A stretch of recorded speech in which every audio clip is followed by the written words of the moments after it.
जल क्रांति का सीधा फायदा गुजरात के किसानों को मिल रहा है। अब एक फसल के बजाय किसान सालाना 3 फसलें पैदा कर रहे हैं। क्या पहले कोई सोच सकता था कि गुजरात में अनार और मौसमी के बगीचे भी हो सकते हैं? अनार आता है और कॉटन का करते हैं और मौसमी भी लगाई है हमारे गांव में। आंकड़े बताते हैं कि महाराष्ट्र के कपास उगाने वाले तकरीबन 12 लाख किसान गरीबी और कर्ज के भंवर में बुरी तरह फंस चुके हैं। अपने पड़ोसी राज्य की खेती में तरक्की देखकर महाराष्ट्र सरकार गुजरात के इस फॉर्मूले को समझना चाहती है। महाराष्ट्र के एग्रीकल्चर कमिश्नर ने गुजरात के कृषि विभाग से संपर्क साधा। वो ये जानना चाहते थे कि गुजरात के बीटी कॉटन उगाने वाले किसानों की खुशहाली का कारण क्या है।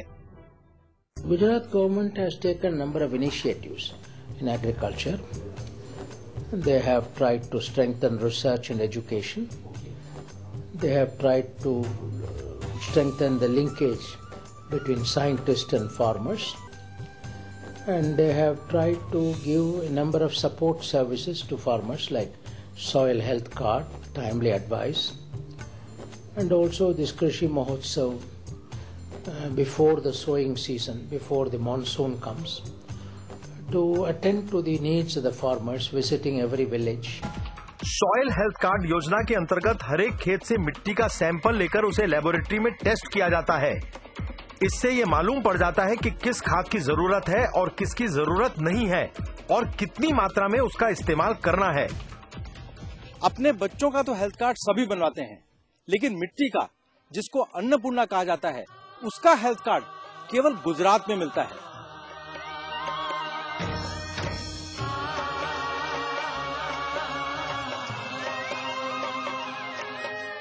लोगों को अपने साथ जोड़ने का सबसे आसान तरीका है उनके चारों तरफ उत्सव जैसा माहौल बना देना।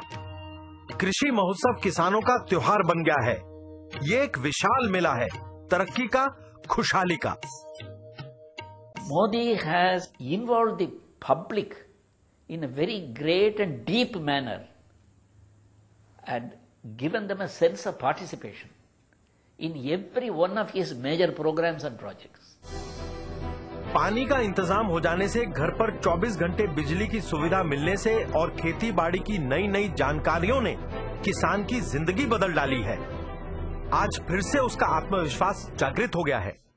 लाल बहादुर शास्त्री ने कहा था, जय जवान जय किसान। तो आपको लगता है कि गुजरात में आज किसान की वही इज्जत की जा रही है? ना, वही है इज्जत है। खेती करना अच्छा काम है और मेरे स्टेट में वो सामर्थ्य है और इसलिए मैं सपना देख रहा हूं कि हिंदुस्तान के सेकंड ग्रिल रिवॉल्यूशन का नेतृत्व ये सूखी धरती से हम करेंगे।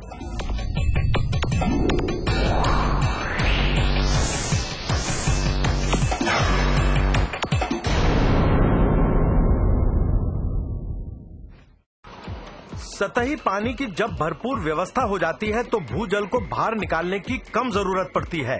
इससे बिजली की भारी बचत होती है। गुजरात मॉडल की नींव में डाले गए हैं ऐसे छोटे छोटे नए नए विचार। जब एक मिशन के तहत किसी जानदार विचार को जमीनी स्तर पर लागू किया जाता है तो नतीजे चौंका देने वाले होते हैं। ऐसे ही किसी अद्भुत विचार से गुजरात में बिजली की क्रांति आ गई। गौरतलब है कि पड़ोसी राज्य महाराष्ट्र बिजली के जबरदस्त संकट के दौर में फंस चुका है। 13 घंटे, 14 घंटे, 15 घंटे इतनी बिजली की कटौती करने के कारण महाराष्ट्र सरकार परेशान हो गई और उसने ये पता करने की कोशिश की कि आखिर गुजरात सरकार अपने 18,000 गांव को 24 घंटे कैसे बिजली सप्लाई कर पाती है। इसलिए आज हम गुजरात के एक बिजली विभाग के अधिकारी से बात करना चाहते हैं। हम पता करना चाहते हैं कि आखिर ये सीक्रेट क्या है। हाँ, गुजरात के जो एग्रीकल्चर फीडर्स और गांव के फीडर एक था, अभी सेपरेट किया तो ओनली गांव का ही फीडर आएगा, गांव के ही बिजली जाएगा, ऐसा सेपरेट लाइन लगाया। ज्योतिग्राम फीडर में ओनली गांव आते हैं, खेतीबाड़ी फीडर अलग होता है, तो उसकी वजह से पावर सप्लाई हम मेंटेन कर सकते हैं। पहले क्या था कि एग्रीकल्चर में था तो इंटरप्शन आ जाता था तो सारे लाइन फॉल पे जाता था, ये 8-10 घंटा सप्लाई बंद हो जाता था। अभी 24 सप्लाई उनको मिल रहा है। क्यों? कि सेपरेट लाइन किया है। ગુજરાતના જીવનમાં એક બદલાવ આવ્યો, પણ ભાઈઓ બહેનો, આ જ્યોતિગ્રામ યોજના ગઈકાલે વીજળી નહોતી ને આજે વીજળી આવી, એટલી નાનકડી યોજના છે, એવી ભૂલ ના કરતા।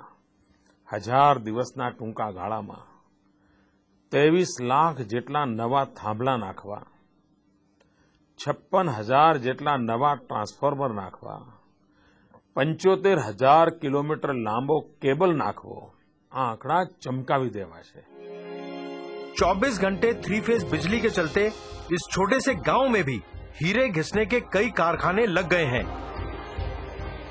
इस रोजगार ने गांव के लड़के लड़कियों के जीवन में खुशहाली भर दी है। यही है गुजरात मॉडल। इनके पास कमी है तो सिर्फ समय की, क्योंकि जितना काम करते हैं उतने ही ज्यादा पैसे इन्हें मिल जाते हैं। मोबाइल से गाड़ी से फरवा माटे अने टीवी अने फरवा माटे गाड़ी। देश के ज्यादातर गांव में बदहाली से परेशान होकर लोग शहर की तरफ दौड़ लगाते हैं, लेकिन गुजरात मॉडल में उल्टा हो रहा है। रिवर्स माइग्रेशन के तहत लोग अपनी जड़ों को ढूंढते हुए शहरों से गांव की तरफ वापस आ रहे हैं। रमेश भाई रोज रतनपुर से बोटाद हीरे के कारखाने में काम करने के लिए अप डाउन करते थे। आज वो अपने गांव रतनपुर में फिर से रहने के लिए आ गए हैं।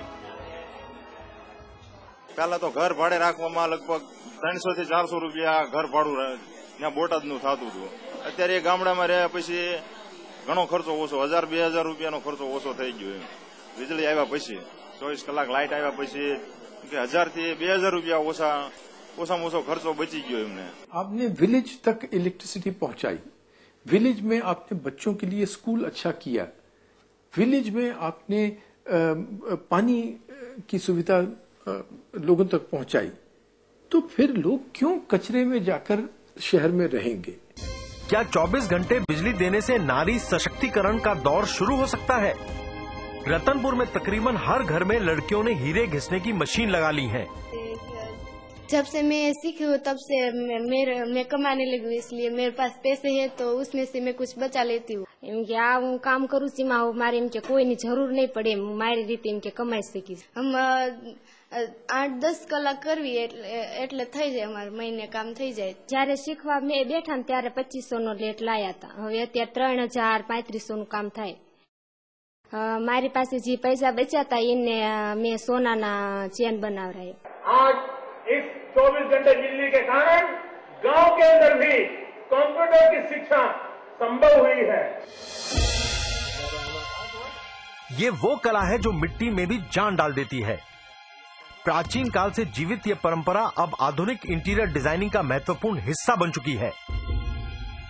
फूल फायदो एकदम फायदो थयो छे के लाइट मानो के अमे सवारे 8 वागे चालू करता एनी जग्याए 4 वागे चालू करीए छीए अने अत्यारे मोडो થઈ ગયો है दिवसना तो रातना 9 वाग्या सुधी काम करी सकीए छीए लाइटना हिसाबे।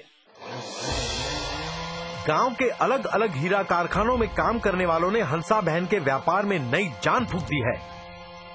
गांव में कारखाने आ रहे हैं, उनसे आपके व्यापार पर कुछ फर्क पड़ा है क्या? सीवता सीवता धंधो चालू करो, इमाय 50-60 રૂપિયા આપણને મળે એટલે આપણું કામ ઘરની रोजी रोटी ચાલે। गुजरात में आज रतनपुर की तरह ऐसे कई गांव हैं जो हमेशा के लिए बदल गए हैं। बंगाल में आप देखें, एक नेशनल सैंपल सर्वे ऑर्गेनाइजेशन का तथ्य के अनुसार बंगाल में, रूरल बंगाल में 85% लोग में इतना गरीबी है कि वो इलेक्ट्रिसिटी नहीं कंज्यूम कर सकते, उसके घर में इलेक्ट्रिक मीटर भी नहीं लगा है। और देखिए आप गुजरात में लेटेस्ट तथ्य के अनुसार 100% of rural areas are covered by electricity. I congratulate the government of Gujarat for conceiving and implementing this scheme which will benefit every 18,000 villages of the state.